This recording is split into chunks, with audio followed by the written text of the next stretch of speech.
हम लोग स्टार्ट करने वाले हैं, जैसे कि बताया था, हिस्ट्री का सबसे इम्पोर्टेंट चैप्टर माना जाता है नेशनलिज्म इन इंडिया। एंड किस तरीके से इंडिया के अंदर जो है नेशनल फीलिंग डेवलप हुई थी, और कॉलोनी जो अपनी थी, we were the colony of the Britishers.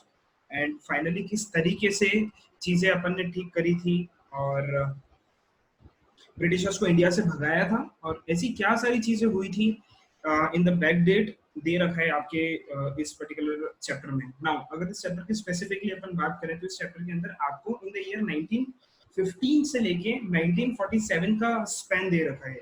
1915-16 के पहले का कुछ भी नहीं है। तो कहीं अगर हमको जरूरत पड़ी फॉर दी एक्स्ट्रा एफर्ट्स की, अगर आपको ऐसा लगता है कि कुछ पुरानी चीजों से लिंक करना है, तो मैं समझा दूंगा। बट 1915 से पुराना पढ़ने की कुछ भी जरूरत नहीं है। ठीक है, तो स्टार्ट करते हैं। थोड़ा सा लेंदी चैप्टर है, डेफिनेटली दिमाग और कान दोनों अच्छे से खोल के सुनना, क्योंकि अगर लिंक मिस हुई ना तो कुछ भी समझ में नहीं आएगा। दूसरी चीज, मैं डेफिनेटली इसका रिकॉर्डिंग अपलोड करूंगा, बट एक चीज का ध्यान रखना कि जो फर्स्ट टाइम चीज होती है ना, उसकी बात अलग रहती है। फिर रिकॉर्डिंग में इतना ज्यादा इंटरेस्ट नहीं आने वाला है, क्योंकि आप वैसे ही चीजें सुन रहे हो तो बोरिंग लगेगी। एक और बात ये है कि इसकी टाइमलाइन पूरी बनाना। अब क्या होता है कि हिस्ट्री के अंदर जब अपन बात करते हैं, तो ईयर्स का सबसे ज्यादा वहां पर इंपॉर्टेंस होता है कि ईयर, कौन से ईयर में क्या हुआ था, महात्मा गांधी ने कब राउंड टेबल कॉन्फ्रेंस को अटेंड करा था, कब क्विट इंडिया मूवमेंट हुआ था, बहुत सारी ईयर्स हैं।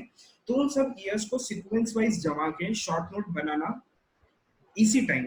ऐसा नहीं है कि आप बाद में ऐसा सोच रहे हो कि चैप्टर पढ़ने के बाद आप स्टार्ट करोगे। अभी अपनी एक नोटबुक लो, पेन लो, जो जो मैं बोलते जा रहा हूँ, जहां जहां आपको लगते जाता है वहां पर आप लिखना स्टार्ट कर दीजिए। बहुत सारी चीजें मैं ऐसी बताने वाला हूँ इस चैप्टर के अंदर जो इस बुक में नहीं है, आउट ऑफ द बुक है, आउट ऑफ द कोर्स नहीं है, आउट ऑफ बुक है, ताकि आपके कंसेप्ट काफी अच्छे से बिल्डअप होंगे। ठीक है, और काफी अच्छा आपको इंडिया के बारे में जानने के लिए भी मिलेगा, तो वो भी चीज है। आइए स्टार्ट करते हैं। तो as you have seen the modern nationalism in Europe, अपन ने ऐसा अभी तक नहीं देखा है। आपने 9th क्लास में जितना पढ़ा था, French revolution, Russian revolution, Nazism, ये सारे जितनी भी चीजें थी, ये उसी की बात कर रहा है कि यूरोप में जो नेशनलिज्म की भावना स्टार्ट हुई थी, कहीं ना कहीं इंडिया के अंदर भी वहां से चीजें निकल के आई थी। क्योंकि ऐसी अपनी होती है चीजें कि अपन देख के सीखते हैं definitely.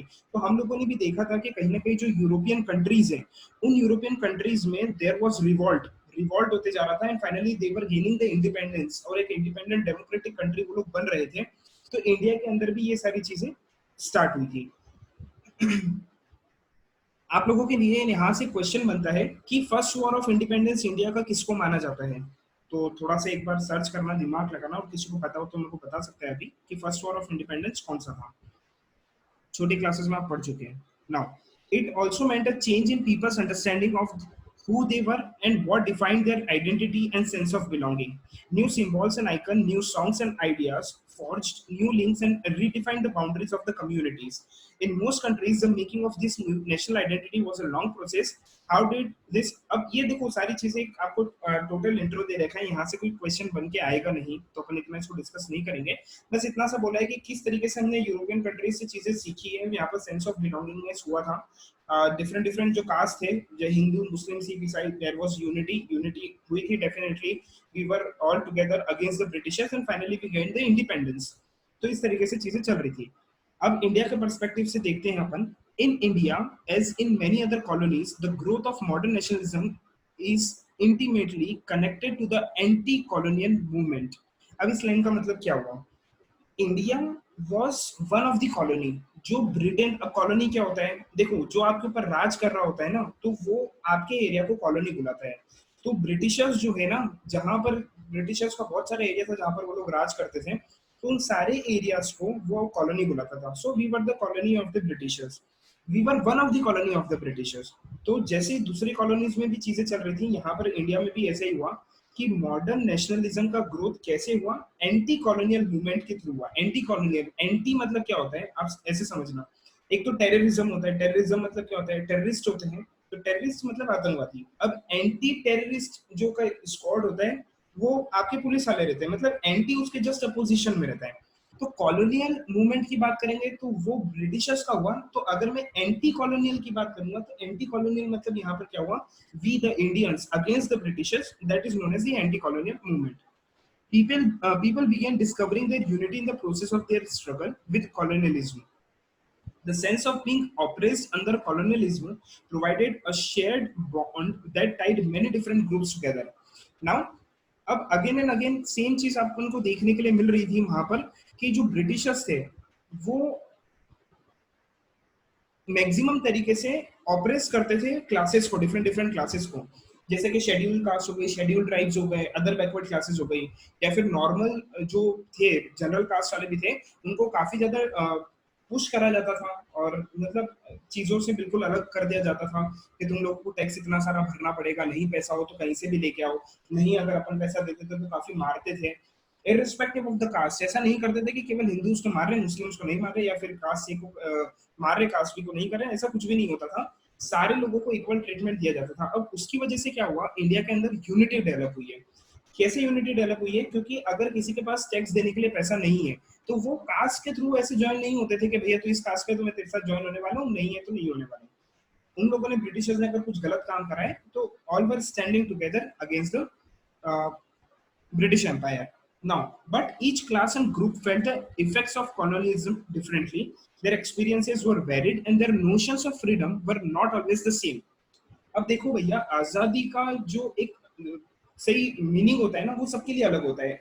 The definition of the freedom सबके लिए अलग अलग होती है। अगर मेरे से पूछेंगे कि फ्रीडम क्या चीज होती है तो उसकी एक अलग डेफिनेशन होने वाली है, और वो जो ओपिनियन है वो डेफिनेटली किसी और के साथ में हो सकता है कि सेट ना हो, और किसी और की फ्रीडम। अब यहाँ पर एक हुआ था, मतलब आपको आगे और किसान सभा के बारे में मैं पढ़ाऊंगा, तो और किसान सभा के अंदर ऐसा हुआ था कि उन लोगों के लिए फ्रीडम ऐसा था कि जो बॉन्डेड लेबरर्स होते थे, बॉन्डेड लेबरर्स मतलब वो लेबरर्स जिनको पकड़ के लेके आ जाते थे घर से कि चल भैया तू अब खेत में काम करने वाला है और देखो वहां पर ही रहना पड़ेगा और तू अपने घर पे वापस से कभी भी नहीं जा सकता। तो उन लोगों के लिए फ्रीडम की डेफिनेशन ये नहीं थी कि भैया इंडिया के अंदर एक डेमोक्रेटिक गवर्नमेंट आनी चाहिए। That is not the definition of the freedom for those people. उनके लिए फ्रीडम मतलब पता है क्या होता था कि बस वो अपने घर पे वापस जा सके बिना किसी रोक टोक के। उनकी जो जमीन है जो कॉन्फिस्केट कर ली थी ब्रिटिशर्स ने, अपने हड़प ली थी, वो उनको वापस से मिल जाए, नॉर्मल लिविंग जिए। That is the meaning of freedom for them. और अगर अपन अपने पॉलिटिकल लीडर्स की बात करेंगे तो फॉर देम द फ्रीडम क्या था कि भैया एक डेमोक्रेटिक कंट्री स्टैब्लिश होनी चाहिए, ब्रिटिशर्स देश से बाहर चले जाने चाहिए। सो ये चीजें थी कि यहाँ पर डेफिनेशन आप देखोगे कि पूरी तरीके से अलग अलग है फ्रीडम की। एंड ये इसीलिए अलग अलग जो सेक्टर्स के लोग थे वो अलग अलग अपने हिसाब से सोचते थे। जो इंडस्ट्रियल सेक्टर के लोग थे वो चाहते थे कि कम से कम पैसा ब्रिटिशर्स के पास में जाए और ज्यादा से ज्यादा वो लोग इंडस्ट्री कर पाए, ट्रेड कर पाए। That is known as freedom. उनको कोई फर्क नहीं पड़ता है कि इंडिया कहाँ है और इंडिया कहाँ पर स्टैंड करता है। Now the Congress under Mahatma Gandhi tried to forge this group together within one movement, but the unity did not emerge without conflict. अब ये चैप्टर आगे पढ़ाने से पहले मैं आपको एक चीज काफी अच्छे से समझाना चाहता हूँ कि किसी के दिमाग में अगर ये चीज हो ना कि महात्मा गांधी जी के लिए लेके नेगेटिव पॉइंट्स कि उन्होंने कुछ भी नहीं करा था देश के लिए, जो भी करा था आपके जो एक्सट्रीमिस्ट ग्रुप थे केवल उन्होंने करा था, और इन्होंने केवल इंडिया और पाकिस्तान का बंटवारा कराया था और वो सारी चीजें, वो सारी चीजें सब अलग हटा के दिमाग से रख देना, क्योंकि आपने केवल चीजें सुनी है, खुद से ऑथेंटिकेटेड बुक्स नहीं पढ़ी है, तो आपको पता ही नहीं है कि एक्चुअल हिस्ट्री में हुआ क्या था। तो अब आपको धीरे धीरे पता चलेगा कि अगर महात्मा गांधी जी ये सारे जो क्या बोलते हैं अपने मूवमेंट्स स्टार्ट नहीं करते तो डेफिनेटली हम लोगों को फ्रीडम नहीं मिल पाती, एक्सट्रीमिस्ट तरीके से भी नहीं मिल पाती। ठीक है, तो अब देखेंगे कि किस तरीके से मोमेंटम हुआ था। बहुत सारे आपने लास्ट ईयर, और लास्ट ईयर तो नहीं बोलूंगा, 8th क्लास में मेरे हिसाब से आपने civil disobedience movement, salt march और इन सब के बारे में पढ़ा होगा। तो यही सारी चीजें इस चैप्टर के अंदर भी है। Now, in an earlier textbook, you have read about the growth of nationalism in India up to the first decade of the 20th century. In this chapter, we will pick the story from 1920s and study the non-corporation movement and CDM, जिसको हम Civil Disobedience Movement बोलते हैं। आप इसको केवल CDM बोलेंगे तो काम चल जाएगा, बट लिखने में आपको पूरा लिखना पड़ेगा, मैं पहले ही बोल रहा हूँ। We will explore how the Congress sought to develop the national movement, how different social groups participated in the movement, and how national nationalism capture the imagination of the people. So ये एक total आपका intro था, मैंने जो भी बताया आपको total पूरा एक इंट्रो पार्ट था। इसके अंदर ये चीज बोल रहे हैं कि ऑथर ने ये चीज बोली कि भैया महात्मा गांधी जी ने किस तरीके से डिफरेंट डिफरेंट ग्रुप्स को सब आपस में जोड़ा था, पास में लेके आए थे और एक मूवमेंट को ऑर्गेनाइज करा था और इंडिया को इंडिपेंडेंट कराया था। और ये सारी चीजें 1920 की बात करें तो 1915 से आपको स्टार्ट करना पड़ेगा, उसके पहले का कुछ भी नहीं है। यहाँ पर आप एक फिगर देख सकते हैं, काफी ट्रूथफुल इसके अंदर कंडीशन बताई जा रही है। Mass procession on the street became a common feature during the national movement and this was in the year 1919. अब मेरे को बता सकता है कोई भी कि what was the significant incident that took place in the year 1919? आपने लास्ट क्लास ईयर पढ़ चुके हैं। 1919 में एक ऐसा इंसिडेंट हुआ था जो काफी ज्यादा ब्लैक इंसिडेंट माना जाता है in the whole world. India के अंदर ये इंसिडेंट हुआ था, बिना गूगल करे कोई बता सकता है? Sir Hitler's attack. Hitler's attack, definitely अगर हिटलर अगर अटैक कर रहे हैं तो वो इंडिया के ऊपर कुछ इतना था नहीं, तो इंडिया के लोग तो सड़क पे हिटलर के अगेंस्ट नहीं आने वाले। इसके अलावा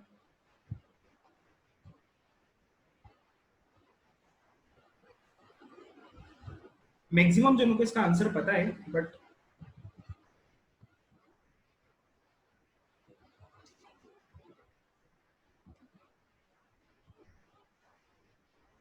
जलियांवाला बाग में से है, बिल्कुल सही आंसर है।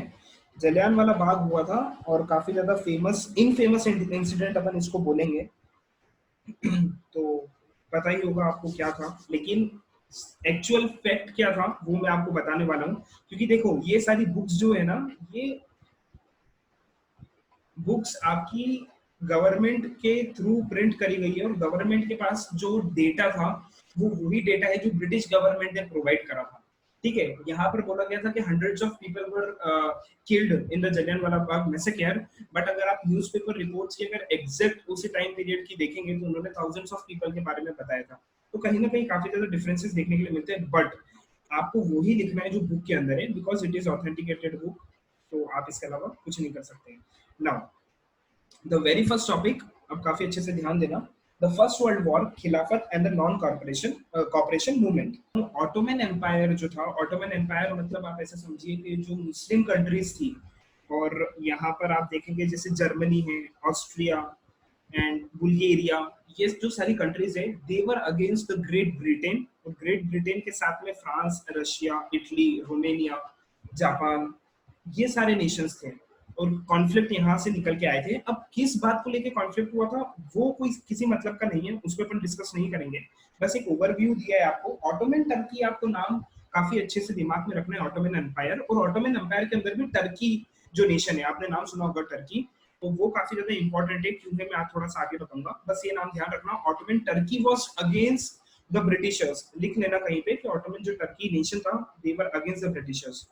नाउ अब कैसे 19 है उसके पहले और उसके बाद में चीजें निकल के आई थी, तो अपन देखेंगे। नाउ पहला, the war created a new economic and political situation. Now कोई भी कंट्री जो है, जो समझदार कंट्री होती है, वो कभी नहीं चाहेगी कि किसी कंट्री के साथ में उसका वॉर हो, क्योंकि अगर वॉर होता है तो बहुत सारी इकोनॉमिक और पॉलिटिकल आपकी जो कंडीशन है वो बिगड़ जाती है, पूरी तरीके से बिगड़ जाती है।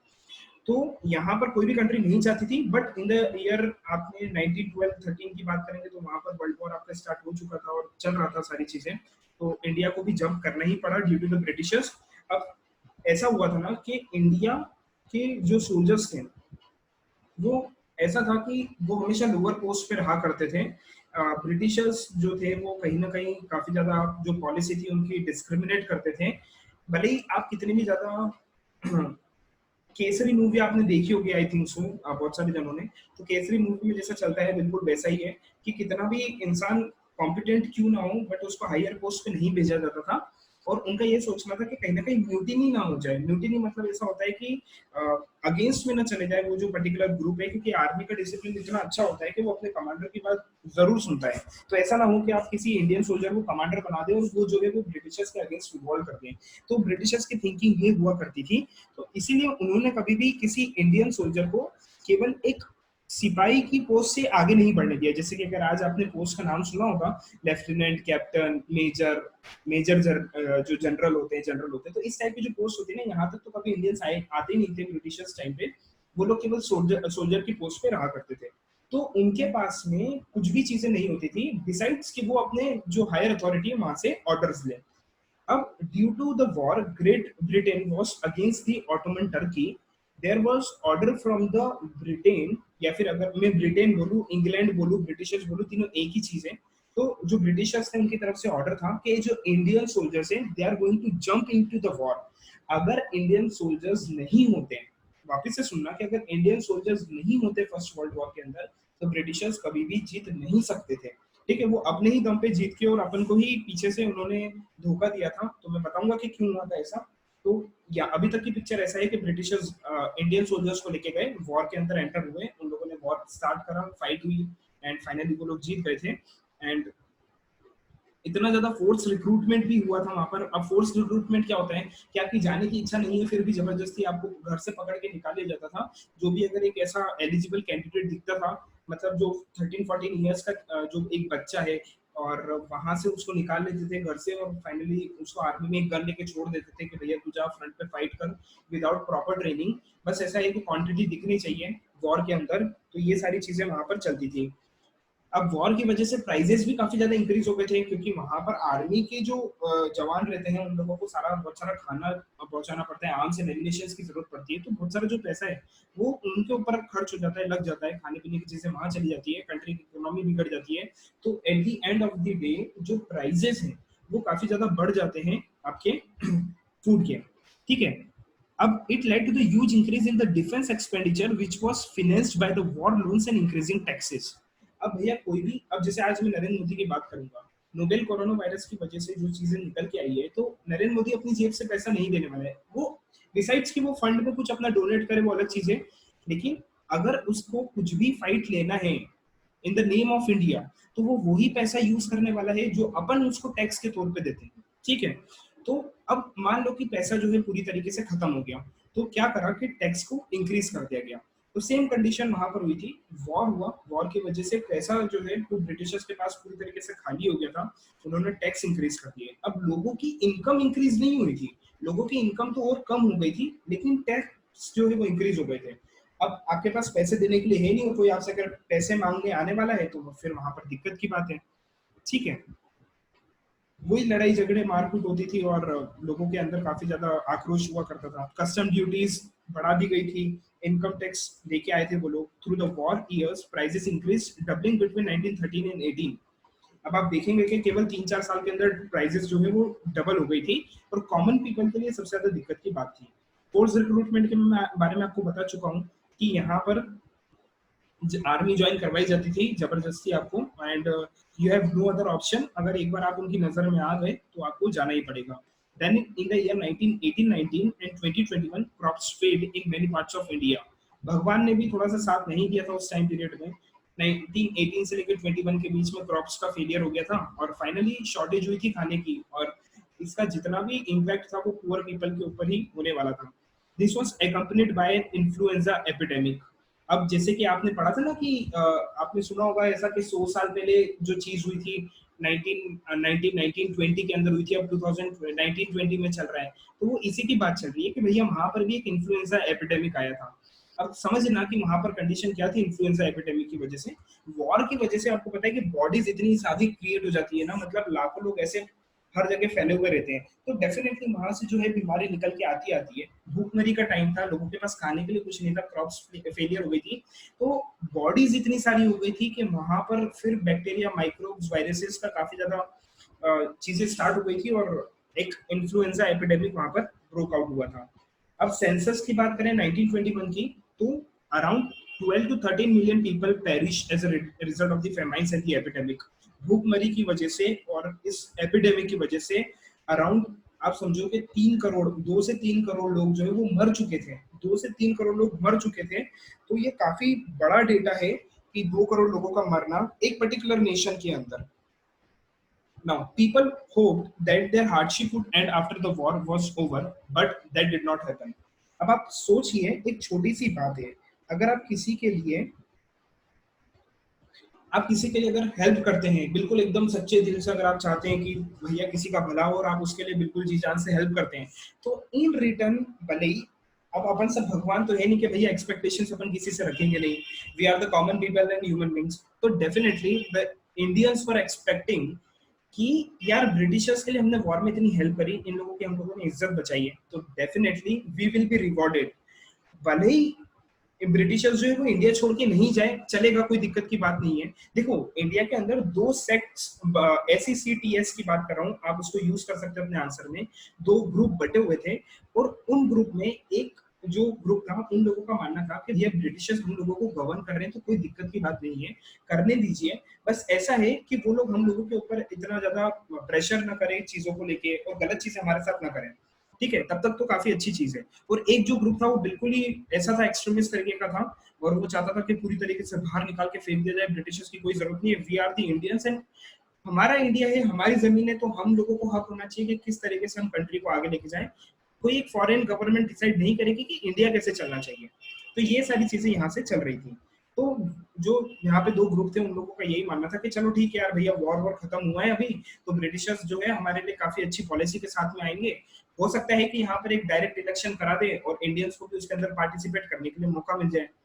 लेकिन दे वर टोटली रॉन्ग, पूरी तरीके से अंडर एस्टिमेट कर दिया था ब्रिटिशर्स। ब्रिटिशर्स जो है वो, मैं अपने कुछ बोल नहीं सकता, देखो चीज ऐसी है क्योंकि ऐसे प्लेटफॉर्म पे हूँ, बाकी उन लोगों ने इतना खराब चीज करी थी ना, यहाँ पर एक नए पॉलिसी के साथ में आए थे लेकिन that policy was totally against the Indians.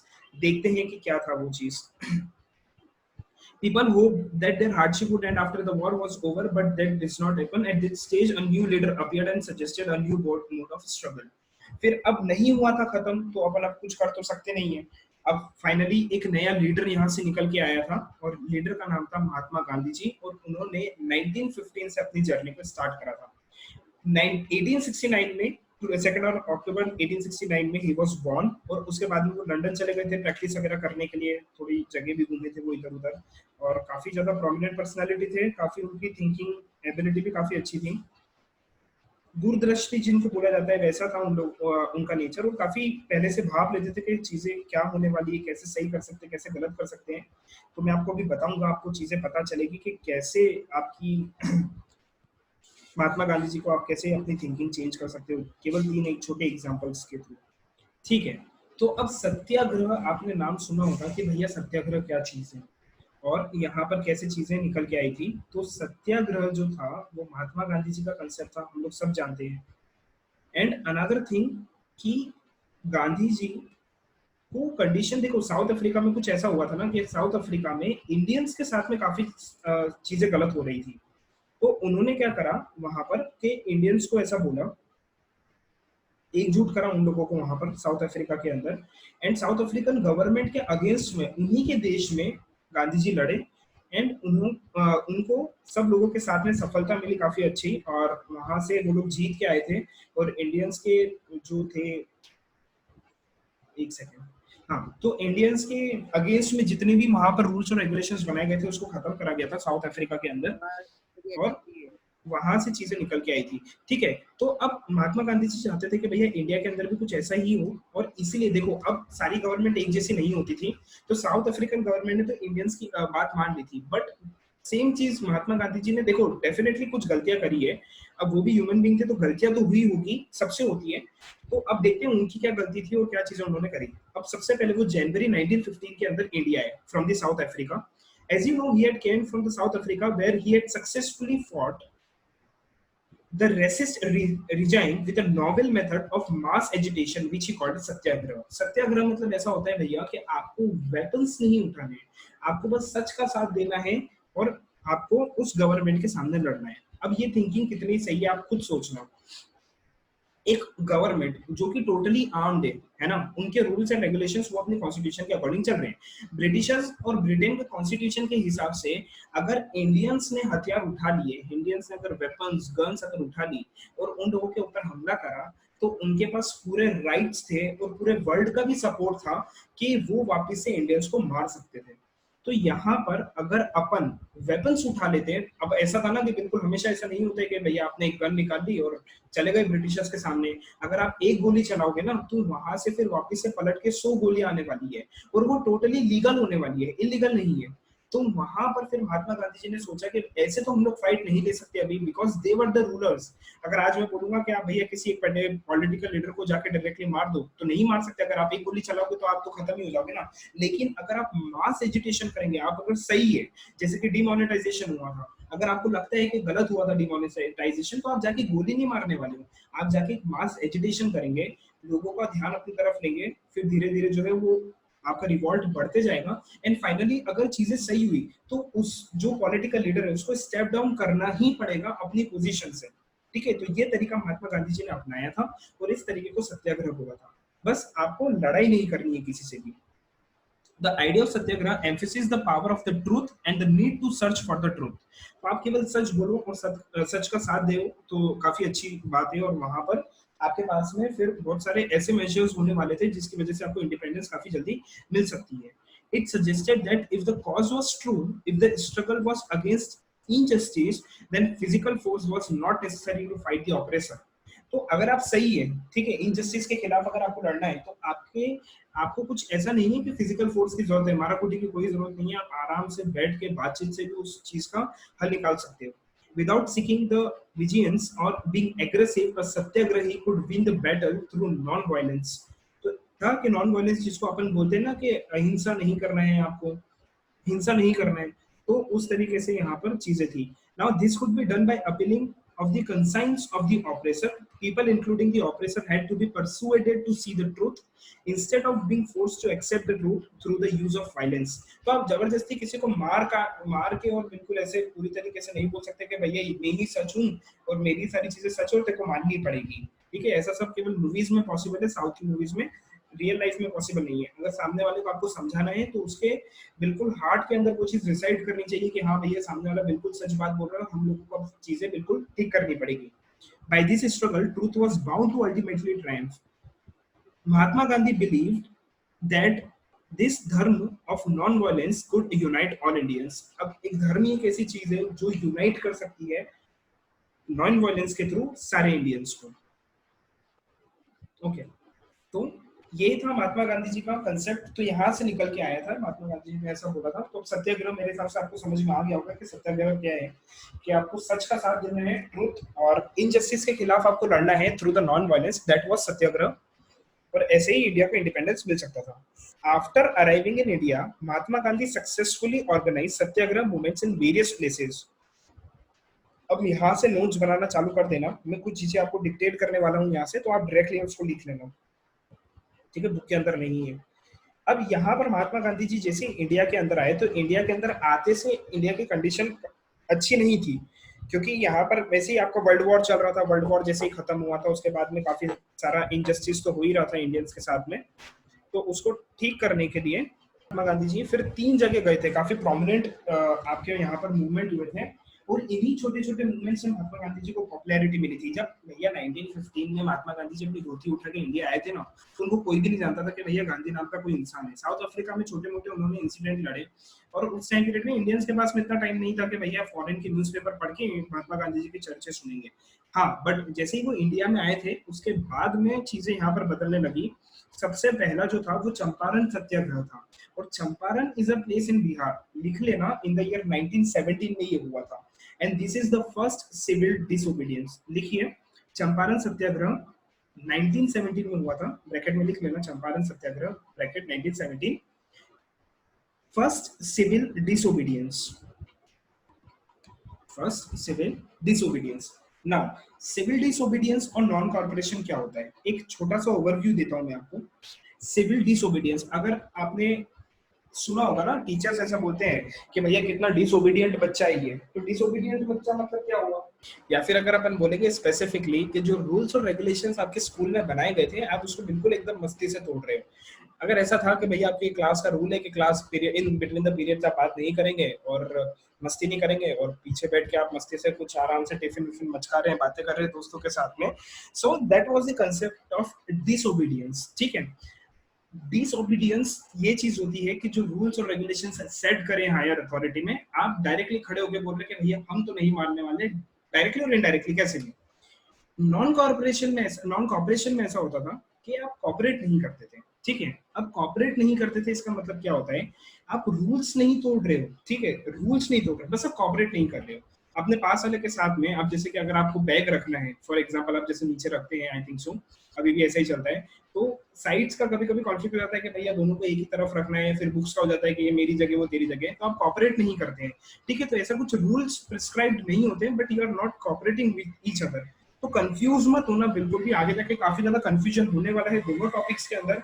भैया नॉन कॉर्पोरेशन और सिविल डिसोबीडियंस मूवमेंट दोनों आपको एक जैसा लगेगा, तो अभी से समझ लेना, जहां पर भी डिसोबीडियंस पढ़ लो मतलब भैया रूल्स और रेगुलेशंस हम बिल्कुल तोड़ के आगे बढ़ने वाले हैं। और नॉन कॉर्पोरेशन मतलब हम कॉपरेट नहीं करेंगे ब्रिटिशर्स के साथ में, वो जो बोल रहे हैं हम उनकी बात नहीं मानेंगे।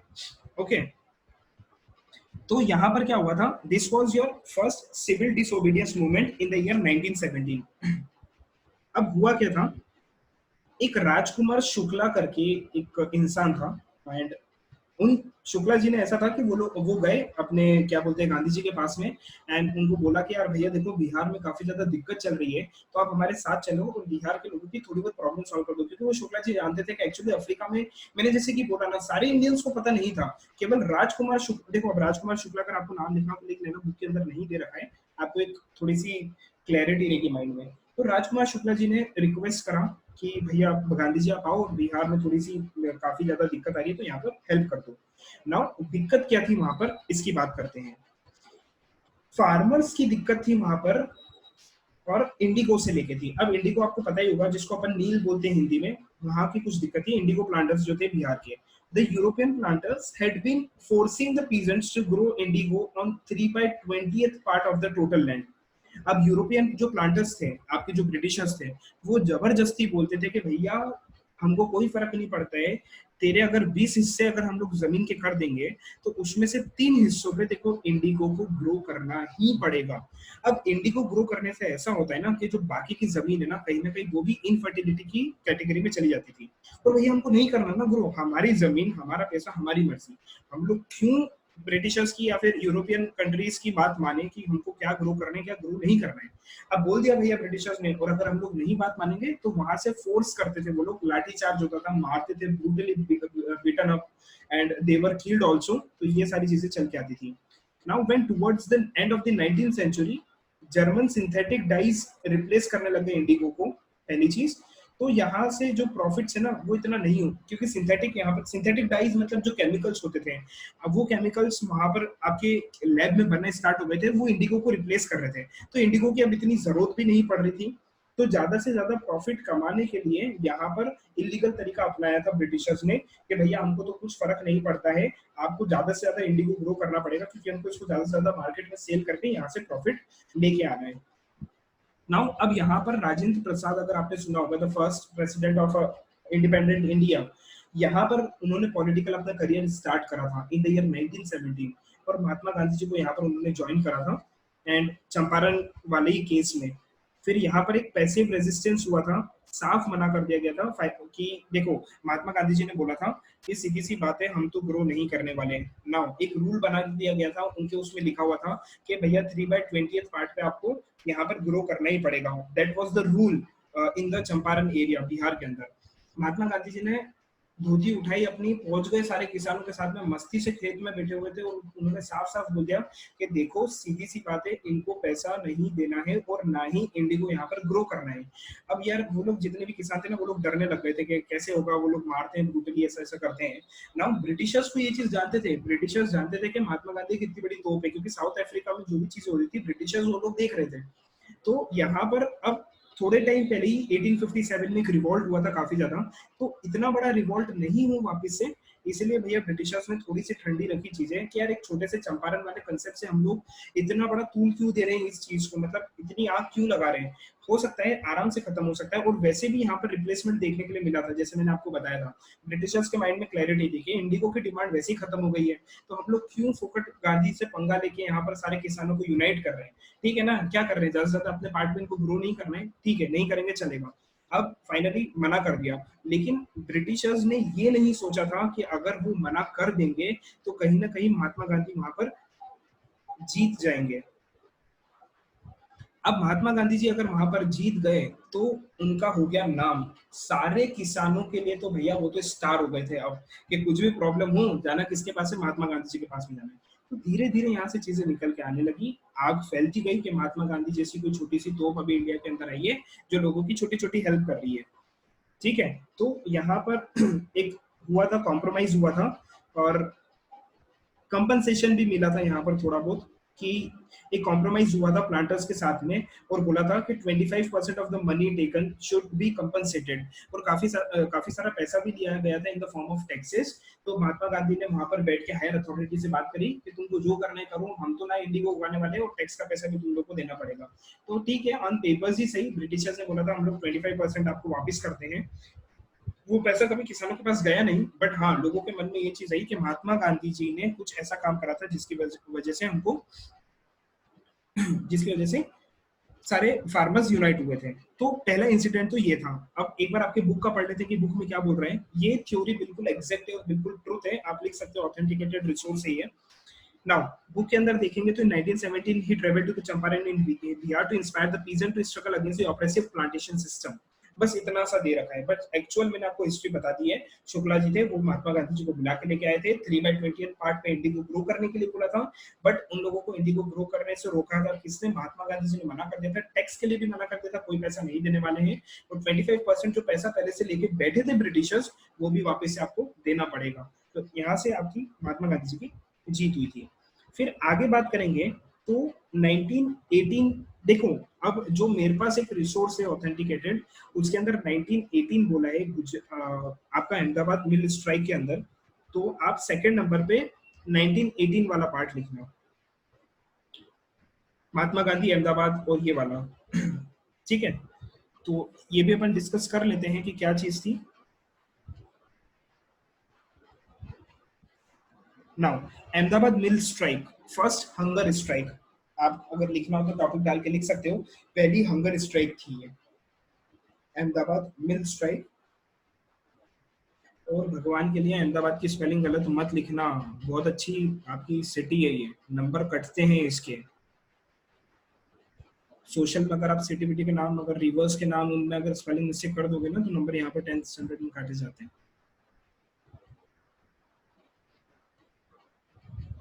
वो नंबर काटे नहीं काटे चलो वो तो एक अलग चीज है, बट एक इंप्रेशन भी चेकर के सामने खराब होता है कि क्या है भैया अहमदाबाद की स्पेलिंग नहीं होती इसको, वो भी चीज है। ठीक है, चलो देखते हैं। अब कॉटन मिल वर्कर के साथ में जाके जुड़ गए महात्मा गांधी जी। अब यहाँ पर चंपारण बिहार में जो केस हुआ, लोगों को धीरे धीरे पता चला।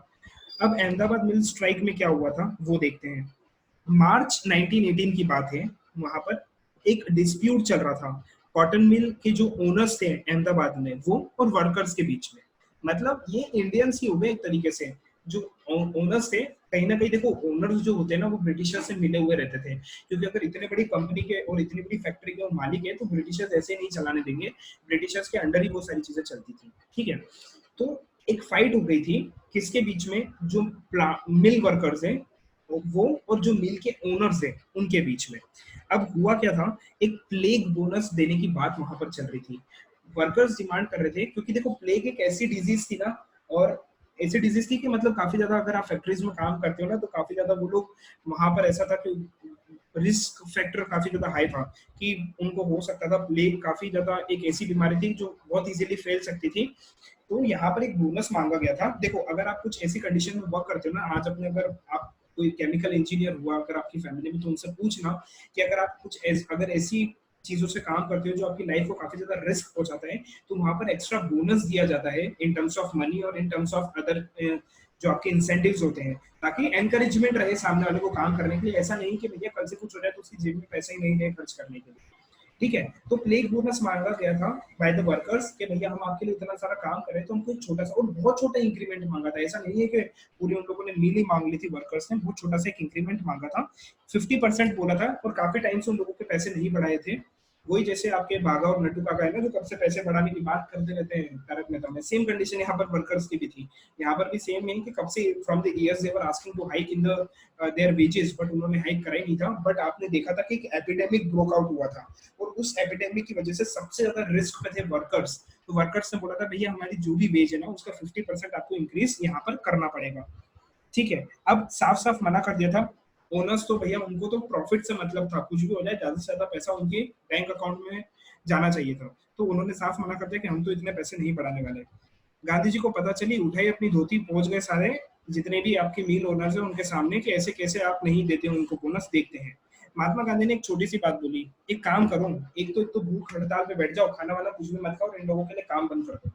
अब अगर वर्कर्स काम करना बंद कर देंगे तो फैक्ट्री चलेगी कैसे? अब जितने भी ओनर्स थे उन्होंने इतना बड़ा बड़ा लोन दे रखा था ना बाहर की कंट्रीज से, ब्रिटिशर्स से। अब वो लोन की जो जितनी भी इंस्टॉलमेंट थी वो पैसे दे नहीं पा रहे थे क्योंकि वर्कर्स स्ट्राइक पे थे।